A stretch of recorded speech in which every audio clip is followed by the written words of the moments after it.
لا يؤمن أحدكم حتى أكون أحب إليه من والده وولده والناس أجمعين إن الله وملائكته يصلون على النبي يا أيها الذين آمنوا صلوا عليه وسلموا تسليما اللهم صل على سيدنا ومولانا محمد وعلى آل سيدنا ومولانا محمد وبارك وسلم صلاة وسلام عليك يا سيدي يا رسول الله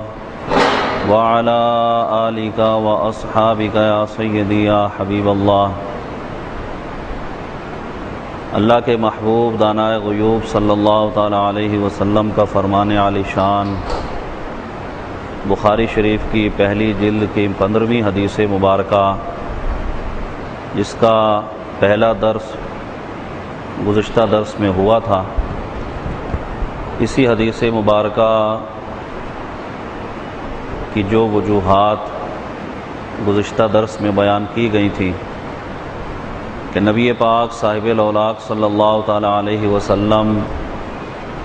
سے ایک امتی کو کس وجہ سے محبت کرنی چاہیے، ان وجوہات میں سے پہلی وجہ گزشتہ درس میں ذکر کی گئی تھی کہ نبی کریم صلی اللہ تعالیٰ علیہ وسلم کا یہ فرمان،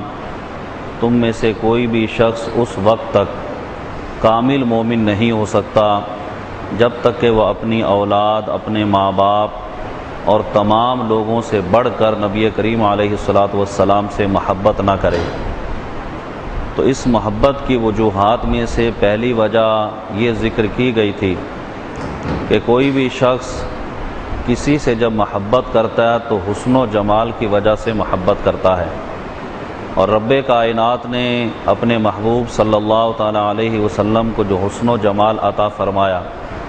کائنات میں کوئی بھی ایسا شخص نہیں کہ جس کا حسن و جمال سرکار سے بڑھ کر ہو، اور تمام انبیاء کرام علیہم السلام کو جو حسن و جمال ملا، اور خصوصیت کے ساتھ حضرت سیدنا یوسف علیہ نبینا وعلیہ السلام کہ جن کے حسن کو آدھی کائنات کا حسن کہا جاتا ہے، ان کا حسن بھی محبوب کریم علیہ السلام کا صدقہ اور وسیلہ ہے۔ تو تمام کائنات میں سب سے بڑھ کر حسین و جمیل ذات نبی پاک صاحب الاولاق صلی اللہ تعالیٰ علیہ وسلم کی ہے۔ اسی بنا پر ہر شخص کو چاہیے کہ اللہ کے محبوب صلی اللہ تعالیٰ علیہ وسلم کی ذات کے ساتھ تمام چیزوں سے بڑھ کر محبت کرے۔ دوسری وجہ جو محدثین کرام نے بیان کی کہ کوئی بھی آدمی کسی سے محبت کرتا ہے، اس سے الفت رکھتا ہے اور اپنی تمام چیزوں سے بڑھ کر اسے چاہتا ہے، تو اس کی وجہ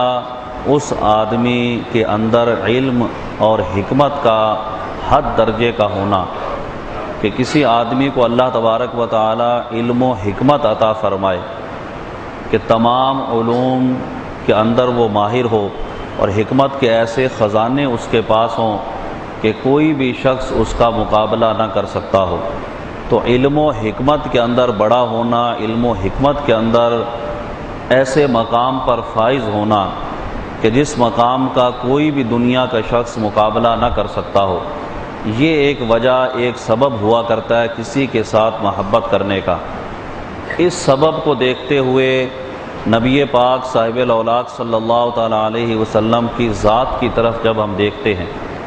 تو ہمیں یہ پتہ چلتا ہے کہ اللہ تبارک و تعالیٰ نے علم و حکمت کے خزانے اپنے محبوب کو عطا فرمائے،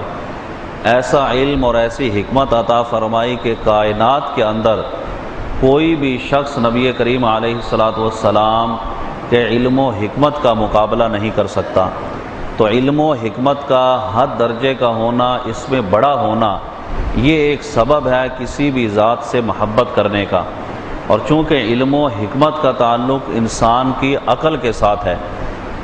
جس کی عقل جس قدر کامل ہوگی اس کو اللہ تبارک و تعالیٰ اتنا ہی کمال عطا فرمائے گا۔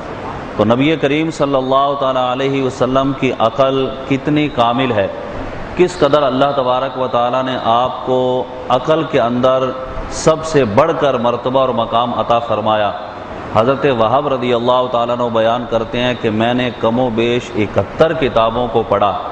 اور ان کتابوں میں یہ تحریر مجھے ملی کہ کائنات کے اندر جب سے اس کائنات کی ابتدا ہوئی، اس ابتدا سے لے کر اس کائنات کی انتہا تک، جب یہ کائنات ختم ہو جائے گی، اس دوران جتنے بھی لوگ اس دنیا کے اندر آئیں گے،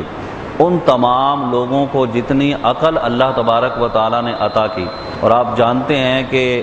ہر صدی کے اندر، ہر دور کے اندر کیسے کیسے کامل لوگ گزرے ہیں کہ جن کی عقلیں اتنی کامل ہیں کہ کوئی دوسرا آدمی ان کے زمانے میں ان کا مقابلہ نہیں کر سکتا، لیکن آپ ارشاد فرماتے ہیں کہ مجھے یہ مضمون ان کتابوں میں ملا کہ کائنات کے اندر جتنے بھی لوگ ہوں گے اور قیامت تک جتنے پیدا ہوں گے، ان تمام کی عقلوں کو ایک طرف رکھا جائے، اور نبی پاک صاحب الاولاق صلی اللہ تعالیٰ علیہ وسلم کی عقل جو اللہ تبارک و تعالیٰ نے آپ کو عطا فرمائی، اسے دوسری طرف رکھا جائے، تو ان کا موازنہ جب کیا جائے تو آپ ارشاد فرماتے ہیں کہ اتنی بھی نسبت تمام کائنات کے لوگوں کی عقل کو سرکار کی عقل کے ساتھ نہیں، جتنی کسی ریگستان کے اندر ریت کے جو ذرات ہوا کرتے ہیں، اور آپ فرماتے ہیں کہ ایک ریگستان نہیں، پوری دنیا کے ریگستان، ان ریگستانوں کے اندر جتنی بھی ریت موجود ہے، اس تمام ریت کے ذروں کو ایک طرف رکھو اور ایک اس ریت کا ذرہ ایک طرف رکھو، ان تمام کو اس ریت کے ایک ذرے کے ساتھ بھی ایسی نسبت نہیں۔ اسی طرح نبی کریم علیہ السلام کی کامل عقل جو ہے، اس کے سامنے کسی آدمی کی عقل کو حضور کی عقل کے ساتھ نسبت نہیں دی جا سکتی۔ تو گویا کہ اللہ کے محبوب صلی اللہ تعالیٰ علیہ وسلم کو کائنات میں تمام لوگوں سے بڑھ کر عقل و فہم عطا کیا گیا، اور جس کی عقل جتنی کامل ہوگی، اللہ تبارک و تعالیٰ اتنے ہی علم و حکمت کے خزانے اسے عطا فرمائے۔ چنانچہ علم و حکمت میں نبی کریم علیہ السلام کا بڑا ہونا اور آپ کو یہ خزانے عطا فرمانا، اس کی ایک تفسیر جو محدثین کرام نے کی، دیگر انبیاء کرام علیہ السلام کا جب ذکر کیا جاتا ہے،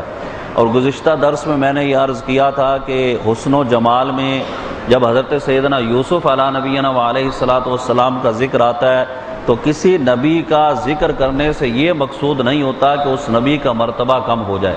بلکہ اللہ کے محبوب صلی اللہ تعالیٰ علیہ وسلم کے اس مقام اور منصب کے ساتھ جو نسبت قائم کی جاتی ہے، جو برابری کے معاملات جو بیان کیے جاتے ہیں، یا اس نسبت کو جو ذکر کیا جاتا ہے، اور اس میں حضور کے اس عمل کا، اس فہم کا، اس عقل کا اور اس منصب کا سب سے زیادہ ہونا، اس کے بیان کرنے کا مقصد یہ ہوتا ہے کہ اللہ تبارک و تعالیٰ اپنے محبوب سے اتنی محبت فرماتا ہے کہ کائنات میں جو جو کمالات دیگر انبیاء کرام کو عطا فرمائے، وہ سارے کے سارے اپنے محبوب کو بھی عطا فرمائے،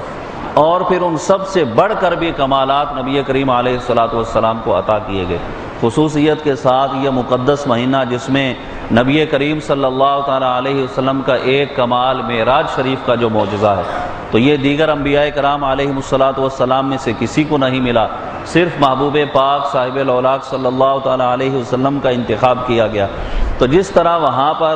حضرت یوسف علیہ السلام کے حسن و جمال کا ذکر تھا، اور پھر نبی کریم صلی اللہ تعالیٰ علیہ وسلم کے حسن و جمال کا ذکر کیا گیا، تو علم و حکمت میں اگر دیکھا جائے تو حضرت سیدنا آدم علیہ نبینا علیہ السلام کے علم کے متعلق رب کریم نے ارشاد فرمایا وَعَلَّمَ آدَمَ الْأَسْمَاءَ كُلَّهَا۔ حضرت آدم علیہ نبینا علیہ السلام کی یہ شان بیان کی گئی کہ اللہ تبارک و تعالیٰ نے آپ کو تمام چیزوں کے نام وہ عطا فرما دیے۔ اس کائنات کے اندر جتنی چیزیں پیدا ہو چکی تھی اور قیامت تک جو پیدا ہونے والی تھی، ہر چیز کا نام حضرت آدم علیہ نبینا علیہ السلام نے جان لیا، اور یہ پورا واقعہ پہلے پارے کے اندر موجود ہے۔ نبی کریم صلی اللہ تعالیٰ علیہ وسلم کے علم کے کمال کا اس سے بھی پتہ چلتا ہے کہ حضرت آدم علیہ نبینا علیہ السلام کو جو اسماء کا علم دیا گیا، جو ناموں کا علم دیا گیا، تو تفاسیر میں یہ ذکر کیا گیا کہ یہ نام صرف ایسے نہیں تھے کہ چیزوں کے نام حضرت آدم علیہ السلام کو بتائے گئے، بلکہ ان کے جتنے خاص تھے، جو ان کی خاصیت تھی، جو ان کی خوبیاں تھیں، وہ بھی ساری کی ساری حضرت آدم علیہ نبینا علیہ السلام نے جان لی تھی۔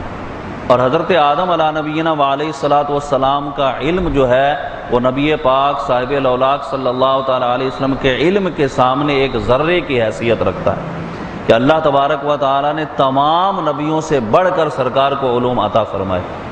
تو حضرت آدم علیہ السلام کے علم کا یہ کمال ہے کہ آپ کو تمام چیزوں کے نام، ان کی خاصیتیں، ان کی خوبیاں، جو ان کے فوائد تھے وہ، جو ان کے نقصانات تھے وہ، ان ساری چیزوں کے بارے میں بتا دیا گیا۔ اور اللہ کے محبوب صلی اللہ تعالیٰ علیہ وسلم کو صرف ان چیزوں کا نام، ان کے خاص ہی نہیں بتائے گئے، بلکہ کائنات کے اندر تمام چیزوں کا علم سرکار کو دے دیا گیا۔ اور اس علم کے متعلق قرآن مجید فرقان حمید میں اللہ تبارک و تعالیٰ نے ارشاد فرمایا وَمَا أُوتِيتُم مِّنَ الْعِلْمِ إِلَّا قَلِيلًا۔ لوگوں کو جو علم دیا گیا، دیگر اشخاص کو جو علم دیا گیا، فرمایا کہ وہ قلیل علم ہے، وہ تھوڑا سا علم ہے جو لوگوں کو دیا گیا۔ اور محبوب پاک صاحب الاولاق صلی اللہ تعالیٰ علیہ وسلم کے متعلق ارشاد فرمایا وَعَلَّمَكَ مَا لَمْ تَكُن تَعْلَمُ وَكَانَ فَضْلُ اللَّهِ عَلَيْكَ عَظِيمًا۔ آپ کو آپ کے رب نے وہ سب سکھا دیا جو آپ نہیں جانتے تھے۔ تو ہر چیز کا علم نبی کریم صلی اللہ تعالیٰ علیہ وسلم کو دے دیا گیا۔ تو گویا کہ حضرت آدم علیہ نبینا وعلیہ الصلاۃ والسلام کو جو علوم عطا کیے گئے تھے وہ تو محبوب کریم صلی اللہ تعالیٰ علیہ وسلم کے علم مبارک کا ایک ذرہ ہے، ایک قطرہ ہے جو دیگر نبیوں کو عطا کیے گئے۔ اللہ کے محبوب صلی اللہ تعالیٰ علیہ وسلم کے علوم کا کمال آپ دیکھیں۔ تفسیر ابن کثیر، تفسیر ابن ہشام اور دیگر تفاسیر کے اندر خود امام بخاری نے بھی یہ روایت بیان کی۔ نبی کریم صلی اللہ تعالیٰ علیہ وسلم نے مکہ مکرمہ کی طرف جب صحابہ کرام علیہم رضوان کو لے کر جانے کا ارادہ کیا کہ کفار اور مشرکین کے ساتھ جو جہاد کے معاملات تھے فتح مکہ سے پہلے کی بات ہے، نبی کریم صلی اللہ تعالیٰ علیہ وسلم نے صحابہ کرام کو وہ سارے پروگرام بتائے، وہ سارا طریقہ کار بتایا کہ جس کے تحت ان لوگوں کے ساتھ جہاد کرنا تھا۔ حاطب بن ابی بلتا یہ نبی کریم صلی اللہ تعالیٰ علیہ وسلم کے صحابی ہیں اور بدری صحابہ میں ان کا شمار ہوتا ہے۔ انہوں نے ایک خط لکھا اور لکھنے کے بعد ایک عورت کو تیار کیا کہ یہ خط لے جا کر مشرکین مکہ تک پہنچا دیا جائے۔ اس عورت نے اس خط کو اپنے بالوں کے اندر اس طرح سے گوندا کہ کسی جگہ کی بھی تلاشی لینے پر وہ خط برآمد نہ ہو، اور اسے مکہ مکرمہ کی طرف روانہ کر دیا۔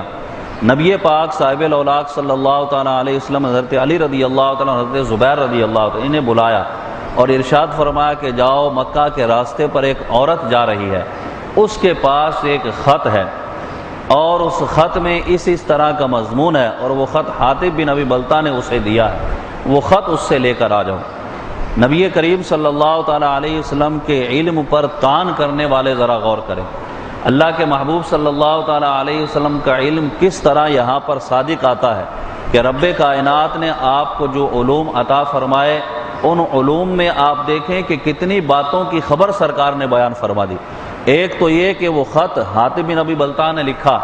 دوسرا یہ کہ وہ خط اس عورت کے پاس ہے، اور تیسری بات یہ بھی بیان فرما دی کہ اس خط کے اندر اس طرح کا مضمون لکھا ہوا ہے۔ اللہ کے محبوب صلی اللہ تعالیٰ علیہ وسلم نے جب یہ خبریں دیں اور حضرت علی رضی اللہ تعالیٰ حضرت زبیر رضی اللہ تعالیٰ کو روانہ کر دیا کہ جاؤ اس عورت سے خط لے کر آؤ، یہ حضرات وہاں سے چلے اور مکہ کے راستے میں اس عورت کو پا لیا۔ کہا کہ جو خط لے کر تم جا رہی ہو وہ خط ہمارے حوالے کر دو۔ اس نے کہا کہ میرے پاس کوئی خط موجود نہیں ہے۔ اس کی تلاشی لی گئی، جو سامان اس کے پاس تھا، اور اس میں کوئی خط نہیں تھا۔ حضرت علی رضی اللہ تعالیٰ نے ارشاد فرمایا کہ خدا کی قسم اللہ کے محبوب صلی اللہ تعالیٰ علیہ وسلم کی زبان سے نکلے ہوئے کلمات ہیں، اور میں اس بات پر کامل یقین رکھتا ہوں کہ سرکار کی زبان سے جو کلمات نکلتے ہیں وہ حق پر مبنی ہوا کرتے ہیں۔ دنیا ادھر سے ادھر ہو جائے لیکن میں یہ ماننے کے لیے تیار نہیں ہوں کہ تمہارے پاس خط موجود نہیں ہے۔ تمہارے پاس خط موجود ہے، کہیں ایسا نہ ہو کہ ہم تمہارے ساتھ کوئی ایسا معاملہ کریں کہ تمہارے جسم کی تلاشی لینا پڑے، تم خود ہی وہ خط ہمارے حوالے کر دو۔ جب حضرت علی رضی اللہ تعالیٰ نے یہ کہا تو اس عورت نے اپنے بالوں کے اندر سے وہ خط نکال کر حضرت علی رضی اللہ تعالیٰ عنہ کے حوالے کر دیا۔ آپ وہ خط لے کر نبی کریم صلی اللہ تعالیٰ علیہ وسلم کی بارگاہ میں حاضر ہو گئے۔ ادھر حضرت حاطب بن ابی بلتا کو بھی بلا لیا گیا اور نبی کریم صلی اللہ تعالیٰ علیہ وسلم نے ارشاد فرمایا کہ یہ بتاؤ کہ تم نے یہ خط کیوں لکھا تھا؟ تو وہ صحابی رسول حضرت حاطب بن ابی بلتا نے کہا کہ یا رسول اللہ صلی اللہ تعالیٰ علیہ وسلم، میں سچا پکا مومن ہوں، آپ پر ایمان لایا، اللہ تبارک و تعالیٰ کی وحدانیت کو میں نے تسلیم کیا۔ بات دراصل یہ ہے کہ مکہ میں میرے اہل و عیال ہیں، ان کا کوئی وہاں پر پرسان حال نہیں، تو میرے خط لکھنے کی وجہ صرف اتنی ہے کہ مشرکین مکہ جو ہے میرے اہل و عیال کے ساتھ نرمی کریں گے، ان کے ساتھ سختی کا برتاؤ نہیں کریں گے۔ چنانچہ اس بنا پر میں نے یہ خط لکھا۔ سیدنا عمر فاروق رضی اللہ تعالیٰ عنہ کھڑے ہوئے، یا رسول اللہ صلی اللہ تعالیٰ علیہ وسلم، یہ منافق ہو گیا، آپ مجھے اجازت دیں کہ میں اس کا سر قلم کر دوں۔ نبی پاک صاحب الاولاق صلی اللہ تعالیٰ علیہ وسلم نے ارشاد فرمایا کہ نہیں، یہ بدری صحابہ کرام میں سے ہیں جن کے متعلق اللہ نے ارشاد فرمایا کہ انہیں بخش دیا گیا وہ جو بھی عمل کرے۔ نبی کریم صلی اللہ تعالیٰ علیہ وسلم جب یہ ارشاد فرمایا، اللہ تبارک و تعالیٰ نے قرآن پاک کی آیت کو نازل فرما دیا، یا ایھا الذین آمنوا لا تتخذوا عدوی وعدوکم اولیاء، کہ اے ایمان والو۔ اس میں حضرت حاتم بن ابی بلتہ کو ایمان والا کہا گیا، گویا کہ وہ منافق نہیں تھے، ایمان والے تھے، صاحب ایمان تھے، لیکن ساتھ ہی ساتھ یہ قانون قاعدہ کلیہ قیامت تک کے لیے بیان کر دیا گیا کہ اے مومنو، اے ایمان والو، یاد رکھو کہ جو اللہ کا دشمن ہے اور جو تمہارا دشمن ہے، لا تتخذوا عدوی وعدوکم، جو میرا اور تمہارا دشمن ہے، اولیاء، اسے اپنا دوست کبھی بھی مت بنانا۔ تو چونکہ مشرکین مکہ، کفار مکہ، یہ اللہ کے بھی دشمن ہیں، صحابہ کرام کے بھی دشمن تھے، اللہ تبارک و تعالیٰ نے یہ قانون بیان فرما دیا کہ انہیں اپنا دوست کبھی بھی مت سمجھنا، اور یہ قیامت تک کے لیے فیصلہ بیان کر دیا گیا کہ جو بھی اللہ اور اس کے رسول کا دشمن ہے، جو اللہ سے دشمنی کرتا ہے، اللہ سے بغض و عناد رکھتا ہے، جو صحابہ کرام علیہ السلام سے بغض و عناد رکھے، جو نبی کریم صلی اللہ تعالیٰ علیہ وسلم سے حسد اور بغض و عناد رکھے، فرمایا کہ یہ جتنے بھی لوگ ہیں، جس طرح کے بھی لوگ ہیں، اے مومنو، تمہیں انہیں اپنا دوست نہیں بنانا، یہ تمہارے دوست کبھی نہیں ہو سکتے۔ وہ وقت آئے گا کہ اگر تم اپنا دوست بناؤ گے تو ایک مقام پر تمہیں یہ دھوکہ دے جائیں گے۔ تو فرمایا کہ کبھی بھی اللہ کے دشمنوں کو اپنا دوست نہ سمجھو، نہ انہیں اپنا دوست بناؤ۔ خصوصیت کے ساتھ اگر دیکھا جائے، یہود و نصارہ کے جو مسلمانوں کے دشمن ہیں، جو یہ چاہتے ہیں کہ مسلمانوں کو پست کر دیا جائے، انہیں ذلیل کر دیا جائے، اور اس معاملے میں ان کی تحریکیں ہر ملک کے اندر جاری ہیں، طرح طرح سے مسلمانوں کو ورغلانے کے لیے، ان کے اندر اپنا لٹریچر پھیلانے کے لیے ایسے ایسے ہتھ کنڈے استعمال کرتے ہیں کہ کسی طرح مسلمان اسلام سے پھر جائیں۔ تو یہ یہود و نصارہ کی سازشیں قیامت تک رہیں گی، اس لیے کہ اللہ رسول کے دشمن ہے، اور مومنوں کا امتحان بھی قیامت تک رہے گا کہ دیکھا جائے گا کہ یہ کتنا ان لوگوں کے قریب رہتے ہیں اور کتنا ان سے دور رہتے ہیں۔ تو چونکہ یہ حکم ارشاد فرما دیا گیا کہ جو اللہ کا دشمن ہے، جو اس کے محبوبوں کا دشمن ہے، جو تمہارا دشمن ہے، تو کبھی بھی اپنے ذہن میں یہ بات مت لانا کہ وہ ہمارا دوست بن چکا ہے، اگرچہ وہ تمہارے ساتھ کتنا ہی حسن اخلاق کا مظاہرہ کرے، کتنا ہی تمہاری مالی مدد کیوں نہ کرے، وہ کبھی بھی تمہارا دوست نہیں ہو سکتا جو اللہ اور اس کے صحابہ کرام کا، اس کے محبوبین کا دشمن ہے، اس کے انبیاء کرام کا دشمن ہے۔ تو گویا کہ اس روایت کے اندر بھی اس بات کا پتہ چلا کہ اللہ تبارک و تعالیٰ نے محبوب کریم صلی اللہ تعالیٰ علیہ وسلم کو جو علوم عطا فرمائے، وہ علوم ایسے تھے کہ تمام کائنات کے اندر ان کا ذرہ بھی کسی کو عطا نہیں کیا گیا۔ محبوب کریم صلی اللہ تعالیٰ علیہ وسلم اپنی مسند پر تشریف فرما ہوتے اور غیب کی خبریں صحابہ کرام کو دیا کرتے تھے۔ جب فتح مکہ ہوا، اللہ کے محبوب صلی اللہ تعالیٰ علیہ وسلم تشریف لائے، حضرت بلال رضی اللہ تعالیٰ عنہ ساتھ تھے، آپ نے اذان کا حکم دیا کہ اذان پڑھو۔ اس وقت حضرت ابو سفیان، انہوں نے اسلام قبول نہیں کیا تھا، مکہ کے صحن میں بیٹھے ہوئے تھے بیت اللہ شریف کے پاس، اور بھی ان کے ساتھ دو آدمی تھے، آپس میں یہ باتیں کر رہے تھے کہ اگر نبی کریم صلی اللہ تعالیٰ علیہ وسلم کے بارے میں ہمیں یہ پتہ چل جائے کہ واقعی حق پر ہیں تو ہم ان پر اسلام لے آئیں، ان کی دعوت کو قبول کر لیں۔ ایک نے کہا کہ میرے والد کو اس بات کا پتہ نہیں ہے کہ حضرت بلال کو اذان کو حکم دیا گیا، ورنہ وہ بہت سیخپا ہوتے۔ ابو سفیان نے کہا کہ میں اس بارے میں کچھ بھی کلام نہیں کروں گا۔ وہ یقین کیا رکھتا تھا، اس نے ان دونوں سے کہا کہ میں حضور صلی اللہ تعالیٰ علیہ وسلم کی ذات کے بارے میں کوئی کلام نہیں کروں گا، اس لیے کہ میں اگر یہاں پر کچھ بولا تو یہ پتھر کی کنکریاں جو ہیں یہ سرکار کو خبر دے دی کہ میں نے کیا بولا ہے۔ تو گویا کہ یہ کنکر حضور کی بارگاہ میں جا کر بتا دیتے ہیں کہ ہم نے کیا کلام کیا ہے۔ نبی کریم صلی اللہ تعالیٰ علیہ وسلم ان سے بہت دور تھے۔ جب ان تینوں نے آپس میں بات کی، کلام کیا، سرکار تشریف لائے، ارشاد فرمایا کہ میں نے تم تینوں کا کلام سنا ہے، جو باتیں تم نے کی ہیں وہ میں نے سنی۔ نبی کریم صلی اللہ تعالیٰ علیہ وسلم نے پھر ان کی باتوں کو دہرا دیا، جو باتیں انہوں نے کہی تھی وہ سرکار دو عالم علیہ الصلوۃ والسلام نے بیان کی۔ تو اسی مجلس میں ان دونوں نے کہا، یا رسول اللہ صلی اللہ تعالیٰ علیہ وسلم، ہمارے سوا یہاں پر کوئی نہیں تھا جو ان باتوں کو سنتا، آپ نے بے عین ہی وہ ساری باتیں بتا دی، ہم اس بات کی تصدیق کرتے ہیں کہ آپ اللہ کے سچے رسول ہیں۔ تو گویا کہ وہ عقیدہ، وہ نظریہ، یہاں پر مقام غور یہ ہے کہ جس عقیدہ، جس نظریہ کے تحت کئی لوگ اسلام کی طرف مائل ہوئے، انہوں نے اسلام قبول کیا، آج اسی نظریے، اسی عقیدے کو معاذ اللہ شرک اور بدعت سے تعبیر کیا جاتا ہے۔ جن حضرات کا یہ عقیدہ اور نظریہ ہے کہ اللہ تبارک و تعالیٰ نے اپنے محبوب کو تمام علوم عطا فرمائے، اور الحمدللہ اہل سنت والجماعت کا یہ نظریہ کہ نبی کریم صلی اللہ تعالیٰ علیہ وسلم کو تمام علوم اللہ تبارک و تعالیٰ نے عطا فرما دیے، عالم ما کان وما یکون، جو کچھ پہلے ہو چکا اور قیامت تک جو ہونے والا ہے، یہ علم بتدریج سرکار کو دیا گیا۔ لیکن تمام محدثین کرام کا اتفاق ہے کہ نبی کریم صلی اللہ تعالیٰ علیہ وسلم کے ظاہری وصال سے قبل اللہ تبارک و تعالیٰ نے سارے علوم اپنے حبیب کو عطا فرما دیے تھے۔ تو گویا کہ یہ سارے علوم کا خزانہ اللہ نے اپنے محبوب کو دیا، اور جب اب یہی عقیدہ، یہی نظریہ بیان کرتے ہیں کہ نبی کریم صلی اللہ تعالیٰ علیہ وسلم رب کی عطا سے ذرے ذرے کا علم رکھتے ہیں، تو معاذ اللہ اسی عقیدے کو شرک اور بدعت کہا جاتا ہے۔ تو آپ ذرا اندازہ لگائیں کہ جس عقیدے کی بنیاد پر کئی لوگوں نے اسلام قبول کیا، آج وہی عقیدہ معاذ اللہ جو ہے وہ لوگوں کے درمیان مشکوک بنا دیا گیا۔ تو یہ لوگ دین کے دشمن ہیں کہ جنہوں نے اس طرح کے نظریات عوام میں پھیلانے کی کوشش کی، ورنہ اگر دیکھا جائے الحمدللہ جتنے نظریات اہل سنت والجماعت کے ہیں وہی نظریات ہیں جو صحابہ کرام علیہم رضوان کے تھے۔ اللہ کے محبوب صلی اللہ تعالیٰ علیہ وسلم پر جب وحی کا نزول ہوتا تھا، جب اللہ تبارک و تعالیٰ اپنے محبوب کو کوئی منصب عطا فرماتا، کوئی ایسا ملکہ، کوئی کمال عطا فرماتا، تو صحابہ کرام علیہم رضوان خوش ہوا کرتے تھے کہ رب کریم نے ہمارے محبوب کو یہ کمال اور یہ مرتبہ عطا فرمایا۔ اور اس کمال اور مرتبے میں آپ دیکھیں کہ خصوصیت کے ساتھ جو معجزہ معراج ہے، اس میں بھی اگر دیکھا جائے تو علم کے خزانے اللہ نے اپنے محبوب کو عطا کیے۔ معراج شریف کا جو معاملہ ہوا وہ اس بنا پر بھی، اس کے محرکات کیا تھے، کس وجہ سے سرکار کو معراج کرائی گئی، اس کی بہت تفصیل ہے۔ مختصراً یہ ہے کہ وہ احوال کہ جو شیب ابی طالب میں صحابہ کرام علیہ رضوان کے ساتھ ہوئے، نبی کریم صلی اللہ تعالیٰ علیہ وسلم کے ساتھ بائیکاٹ کر دیا گیا اور نہایت تنگی کے عالم میں وہ وقت گزرا، پھر اللہ کے محبوب صلی اللہ تعالیٰ علیہ وسلم پر حد درجہ شفقت کرنے والے آپ کے چچا ابو طالب کا انتقال ہوا، حضرت خدیجہ رضی اللہ تعالیٰ عنہ کا وصال ہوا، اس سال کے جسے عام الحزن کہا جاتا ہے، تو نبی پاک صاحب الاولاق صلی اللہ تعالیٰ علیہ وسلم کے ساتھ پے در پے جو یہ معاملات ہوئے،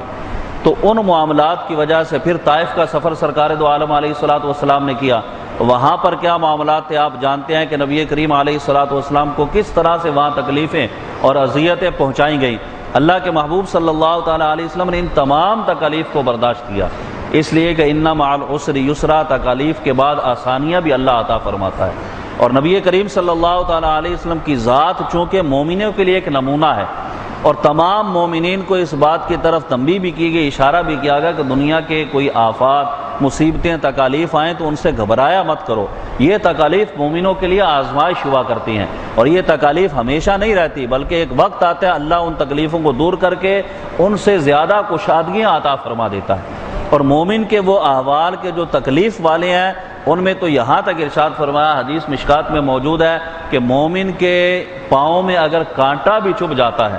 اور وہ اس پر صبر کرتا ہے، اللہ تعالیٰ اس کے بدلے میں بھی اس کے گناہوں کو معاف فرما دیتا ہے۔ تو گویا کہ آزمائشوں کا آنا یہ تو انبیاء کرام کی سنت ہے کہ ان پر اتنی آزمائشیں آئیں، خود نبی کریم صلی اللہ تعالیٰ علیہ وسلم کا فرمان موجود ہے، حدیث کا مفہوم ہے کہ جس کا مرتبہ جتنا زیادہ ہوگا اتنی اس پر آزمائشیں آئیں گی۔ تو نبی کریم صلی اللہ تعالیٰ علیہ وسلم پر آزمائشوں کے پہاڑ ٹوٹے، اس طرح کے جب معاملات ہوئی اور لوگوں نے آپ کے لیے راستے بند کر دیے، طائف کے بازار میں آپ کے ساتھ جو سلوک کیا گیا، تو رب کائنات نے اس وقت، وہ وقت تھا کہ جب آپ کو معراج شریف پر بلایا، اور گویا کہ اللہ تبارک و تعالیٰ نے اپنے محبوب کو تسلی دی کہ اے محبوب صلی اللہ تعالیٰ علیہ وسلم، کیا ہوا اگر دنیا کے لوگوں نے آپ پر دنیا کے راستے بند کر دیے تو کیا ہوا، آسمان کے راستے کھلے، آپ تشریف لے آئیں۔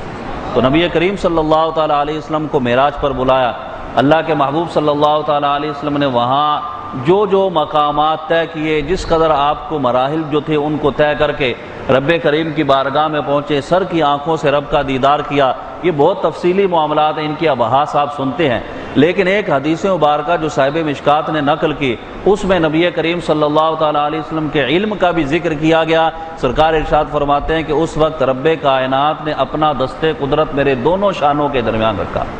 رب تبارک و تعالیٰ کی ذات ہاتھ سے پاک ہے، جیسا کہ ہمارا ہاتھ ہے اس سے اس کی ذات پاک ہے، لیکن حدیث میں جہاں اس طرح کے مضامین موجود ہیں کہ اللہ نے اپنا ہاتھ رکھا تو اس سے مراد اس کی قدرت ہے۔ تو ارشاد فرماتے ہیں نبی کریم صلی اللہ تعالیٰ علیہ وسلم کہ میرے دونوں شانوں کے درمیان رب کریم نے اپنا دست قدرت رکھا اور میں نے اس کی ٹھنڈک اپنے سینے میں محسوس کی۔ سرکار دو عالم صلی اللہ تعالیٰ علیہ وسلم ارشاد فرماتے ہیں کہ جب یہ معاملہ ہوا تو ارشاد فرماتے ہیں کہ فَعَلِمْتُ مَا فِي السَّمَاوَاتِ وَالْأَرْضِ، جو کچھ آسمان و زمین میں ہے سب کا سب میں نے اس وقت جان لیا۔ اللہ تبارک و تعالیٰ نے سارے علوم آسمان و زمین کے عطا فرما دیے۔ تو گویا کہ معراج کی رات بھی وہ علم جو تھا نبی کریم صلی اللہ تعالیٰ علیہ وسلم کو ملا، جس کا اظہار پھر نبی کریم صلی اللہ تعالیٰ علیہ وسلم نے صحابہ کرام کے سامنے کیا۔ تو گویا کہ یہ علم اور حکمت ایسا ملکہ ہے جو اللہ تبارک و تعالیٰ نے سب سے بڑھ کر اپنے محبوب صلی اللہ تعالیٰ علیہ وسلم کو عطا فرمایا۔ تو گویا کہ اس حدیث مبارکہ کے ضمن میں جب ہم دیکھتے ہیں کہ نبی کریم صلی اللہ تعالیٰ علیہ وسلم نے ارشاد فرمایا کہ تم میں سے کوئی بھی شخص اس وقت تک مومن نہیں ہو سکتا، یعنی کامل مومن نہیں ہو سکتا، جب تک وہ اپنی اولاد، اپنے والدین اور تمام لوگوں سے بڑھ کر مجھ سے محبت نہ کرے۔ اور محبت کی وجوہات میں تھے، پہلی وجہ ہم نے ذکر کی تھی حسن و جمال، جو حد درجے کا نبی کریم علیہ الصلوۃ والسلام کی ذات میں موجود تھا کہ آپ جب مسکراتے تھے تو دیواریں روشن ہو جایا کرتی تھی، آپ کے دندان مبارک سے نور کی کرنیں نکلا کرتی تھیں۔ یہ اللہ کے محبوب صلی اللہ تعالیٰ علیہ وسلم کو رب کے دیے ہوئے کمالات تھے۔ اور پھر یہ علم و حکمت کا جو معاملہ، جو دوسری وجہ محدثین نے بیان کی کہ آدمی کسی سے محبت کرتا ہے تو اس وجہ سے بھی کہ اس کے اندر علم و حکمت جو ہے وہ حد درجے کا ہوا کرتا ہے۔ اور علم آپ نے دیکھا کہ رب کائنات نے سب سے بڑھ کر اپنے محبوب کو عطا فرمایا۔ اور حکمت سے مراد یہ ہے کہ صرف علم ایسا ہی نہیں کہ جو نبی کریم صلی اللہ تعالیٰ علیہ وسلم نے اپنی ذات کے لیے اپنے پاس رکھا، بلکہ کائنات کے اندر پھر اسے تقسیم بھی کیا کہ نبی کریم صلی اللہ تعالیٰ علیہ وسلم کی ایک ذات یہ بھی ہے کہ آپ لوگوں کا تزکیہ کرتے ہیں، انہیں علم و حکمت عطا فرماتے ہیں، گویا کہ رب سے لیتے ہیں اور بندوں کو عطا فرما دیتے ہیں۔ اور ان بندوں کو جو علم و حکمت کے خزانے دیے گئے، آپ سنتے رہتے ہیں کہ صحابہ کرام علیہم رضوان کے کمالات، اولیاء کرام کے، بزرگان دین کے، کہ ان کو اللہ تبارک و تعالیٰ نے کیسا کیسا علم عطا فرمایا۔ تو وہ علوم کے خزانے جو نبی پاک صاحب الاولاق صلی اللہ تعالیٰ علیہ وسلم کو ملے تھے، نبی کریم صلی اللہ تعالیٰ علیہ وسلم کے سینہ مبارکہ سے وہ فیض جاری ہوا، اور الحمدللہ وہ فیض آج تک اہل سنت والجماعت کے سینوں میں منتقل ہوتا چلا آ رہا ہے۔ اور آپ دیکھیں کہ رب کائنات نے کیسے کیسے علماء اس کائنات کے اندر پیدا کیے کہ جنہوں نے علم کے دریا بہا دیے، اور یہ فیض تھا سارا نبی پاک صاحب الاولاق صلی اللہ تعالیٰ علیہ وسلم کے سینہ اثر سے، اس علم کا کہ جو اللہ تبارک و تعالیٰ نے آپ کے سینے میں منتقل کیا تھا۔ لا و رب العرش، جس کو جو ملا ان سے ملا۔ لوگ تو یہ کہتے ہیں کہ سرکار کیا دیتے ہیں، اعلیٰ حضرت امام اہل سنت یہ ارشاد فرما رہے ہیں کہ کائنات کے اندر جس کو جو کچھ بھی ملا وہ سرکار دو عالم علیہ الصلوۃ والسلام کی ذات سے ملا ہے۔ یہاں تو یہ معاملات ہیں، آپ اس مقام پر دیکھیں کہ وہ مقام کہ جو اس کائنات کے اندر سب سے عظیم ترین مقام ہے، اور وہ مقام ہے وہ جگہ کہ جس جگہ پر نبی کریم صلی اللہ تعالیٰ علیہ وسلم تشریف فرما ہے، گنبد خضرا کہ جہاں نبی کریم صلی اللہ تعالیٰ علیہ وسلم تشریف فرما ہے، جس مٹی سے سرکار دو عالم علیہ الصلوۃ والسلام کا جسم اطہر مس ہے۔ محدثین کرام کا اتفاق ہے، مفسرین کرام نے بھی لکھا کہ وہ مٹی اور وہ جگہ اس کائنات کے اندر، پوری کائنات میں ہر چیز سے افضل وہ جگہ ہے کہ جس جگہ پر نبی کریم صلی اللہ تعالیٰ علیہ وسلم تشریف فرما ہے، یہاں تک کہ عرش سے بھی افضل وہی جگہ ہے۔ تو اب اس جگہ پر جہاں نبی کریم صلی اللہ تعالیٰ علیہ وسلم تشریف فرمائے، اپنی حیات ظاہری میں صحابہ کرام کو علم کی تقسیم فرماتے رہے، حکمت عطا فرماتے رہے، جو آپ کے پاس آتا تھا کبھی خالی لوٹتا نہیں تھا۔ وَأَمَّا السَّائِلَ فَلَا تَنْهَرْ، یہ بھی سرکار کی صفت ہے، جو بھی آپ کے پاس آتا علم و حکمت کے خزانے لے کر جاتا۔ اور یہ آپ کا علم و حکمت تقسیم کرنا یہ اس وقت تک نہیں تھا کہ جب تک نبی کریم علیہ الصلوۃ والسلام ظاہری حیات سے متصف تھے، بلکہ ایک آن کے لیے آپ پر جو موت طاری ہوئی، اس کے بعد پھر اسی طرح حیات آپ کو عطا فرما دی گئی۔ اور آج تک جو بھی شخص نبی کریم علیہ الصلوۃ والسلام کی بارگاہ میں جا کر سوال کرتا ہے علم و حکمت کا، سرکار آج بھی اسے عطا فرما دیتے ہیں۔ اگرچہ وہاں کے لوگوں کا یہ نظریہ نہیں، وہاں جو لوگ مسلط ہیں وہ اس بات سے روکتے ہیں، نبی کریم صلی اللہ تعالیٰ علیہ وسلم کی بارگاہ میں آپ ہاتھ اٹھا کر دعا نہیں مانگ سکتے، آپ کو روک دیا جائے گا۔ اس لیے کہ یہ قبضہ گروپ جو وہاں پر مسلط ہے، ان چیزوں کے نزدیک یہ سب شرک اور بدعت ہے۔ حالانکہ صحابہ کرام علیہم رضوان سے ان تمام چیزوں کے دلائل موجود ہیں، اور صحابہ کرام نے سب سرکار سے طلب کیا، مانگا ہے، اور بعد میں بھی لوگ مانگتے چلے آئے ہیں۔ لیکن یہ کہ ان لوگوں کا نظریہ جو کہ عرب نہیں ہے، یہ سعودی لوگ ہیں جو کہ فتنہ برپا کرنے کے لیے، جو کہ ہماری آزمائش ہے، یہ مسلط ہوئے اور انہوں نے ایسے ایسے عقائد اور نظریات لوگوں کے اندر پھیلائے۔ آپ دیکھیں صحابہ کرام علیہ رضوان کے مزارات کو مسمار کر دیا گیا، جنت البقیع میں آپ کو کوئی مزار نظر نہیں آئے گا۔ تو اب اسی طرح جتنے بھی وہاں معاملات ہیں ان کو ختم کیا گیا، اور کوشش یہی تھی کہ کسی طرح لوگوں کے دلوں سے نبی کریم علیہ السلام کی محبت کو ختم کیا جائے۔ آپ ذرا اس بات سے اندازہ لگائیں کہ ہر سال لاکھوں ہزاروں ریال اس بات پر خرچ کیے جاتے ہیں کہ کتابیں چھاپتے ہیں، وہی کتابیں ان میں لکھا کہ حضور کی طرف روزہ انور کی نیت کر کے آنا یہ شرک ہے، یہ بدعت ہے، مسجد کی نیت کر کے آئے، جو یہاں آتے ہیں وہ اس نیت کے ساتھ نہ آئیں کہ سرکار کچھ عطا کریں گے، حضور کے وسیلے سے مانگنا شرک ہے، وسیلہ کسی کا قبول نہیں۔ یہ سب باتیں کتابوں میں لکھ کر یہ حاجیوں کو تقسیم کرتے ہیں، عمرہ کرنے والوں کو تقسیم کرتے ہیں۔ لاکھوں ریال اس بات پر خرچ کیے جاتے ہیں۔ اگر یہی ریال یہود و نصارہ کے خلاف خرچ کرتے تو کوئی اسلام کا فائدہ نظر آتا، لیکن ان کے دلوں میں نبی کریم علیہ السلام کا بغض ہے، حسد ہے۔ آج کوئی وہاں جا کر اس طرح کا سوال کرتا ہے تو اسے بھی روک دیا جاتا ہے۔ اسألک الشفاعۃ یا رسول اللہ، آپ بلند آواز سے کہیں آپ کو روک دیں گے کہ کہاں سرکار سے شفاعت، حالانکہ ہر عقیدے پر الحمدللہ دلائل موجود ہے۔ تو بہت اس کی تفصیل ہے، میں صرف اتنا عرض کر رہا تھا کہ وہاں پر اس طرح سے اگر آپ سوال کریں گے تو اس پر بھی روکتے ہیں۔ ایک شامی بزرگ کے بارے میں کسی عالم نے بتایا تھا کہ وہ نبی کریم علیہ السلام کی بارگاہ سے سوال کر رہے تھے، وسیلے سے اللہ کی بارگاہ سے مانگ رہے تھے، تو وہاں کے کسی آدمی انہوں نے روکا کہ یہ کیا دیتے ہیں، تم ان کے وسیلے سے کیوں مانگتے ہو؟ انہوں نے کہا کہ یہ ہمیں ہی نہیں دیتے، یہ تو تمہیں بھی سب کچھ عطا کر رہے ہیں۔ کہا کہ وہ کیسے؟ کہا کہ یہ بتاؤ کہ تم یہاں پر جو مقرر ہو، یہاں کی گورنمنٹ نے تمہیں مقرر کیا، اور تم یہاں پر کس بات پر مقرر ہو کہ جو بھی اہل محبت آتا ہے سرکار کی بارگاہ سے طلب کرتا ہے تم روکتے ہو؟ تمہارا صرف یہی کام ہے کہ یہ کچھ نہیں دیتے، یہ جملہ تم نے رٹا ہوا ہے، لوگوں کو روکتے ہو کہ یہاں سے کچھ نہیں ملتا، یہ کچھ نہیں دیتے، رب سے مانگو۔ لیکن اس جملے کی وجہ سے تم جو تنخواہ پا رہے اس گورنمنٹ سے، وہ صرف یہ کہنے کی کہ کچھ نہیں دیتے، اور ہمارا یہ عقیدہ اور نظریہ ہے کہ جب تم اتنا کہتے ہو کہ کچھ نہیں دیتے پھر بھی تمہیں عطا کر رہے ہیں، تو ہم جب کہتے ہیں کہ سرکار سب کچھ دیتے ہیں تو ہمیں کیوں عطا نہیں فرمائیں؟ تو گویا کہ نبی پاک صاحب الاولاق صلی اللہ تعالی علیہ وسلم جو بھی سرکار کی بارگاہ میں جا کر سوال کرتا ہے وَأَمَّا السَّائِلَ فَلَا تَنْهَرْ، سرکار سب کچھ اسے عطا فرماتے ہیں۔ الحمدللہ یہی نظریہ صحابہ کرام کا تھا، اور اللہ کے محبوب صلی اللہ تعالی علیہ وسلم کیوں عطا فرماتے ہیں؟ اس لیے کہ رب نے آپ کو علوم و فنون کے خزانے عطا فرمائے، اور پھر یہ بھی عطا فرمایا،